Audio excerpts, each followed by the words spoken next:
சும்மா டெவலப்மெண்ட் கொண்டுறாங்கன்னு சொல்லுவான்.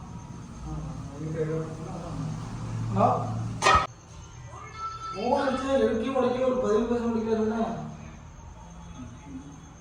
ஏன்னா இப்போ ஏன்னா 2 நாளோட நேரத்தோட நீங்கமான என்னென்ன அப்படி பண்றீங்க நீங்க? முடியாது சொல்லுங்க. நான் அவங்கள்ட்ட நேரத்தையும் சொல்லிட்டேன், எனக்கு தேவையே இல்லாது. நான் கூட மறுபடியும் கூட படிச்சு இருக்கேன்.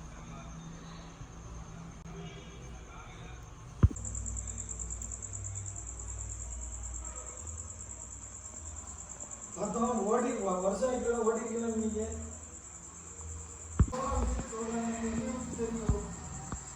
நாளைக்கு ஒரு கடை இருந்தாலும் இல்லை, சம்பளம் மாதிரி நம்ம வாங்கிக்கலாம். அந்த பணத்தை நான் போகணும். அது 2வது கையில் கொடுத்துருக்கீங்க, பிரச்சனையே கிடையாது.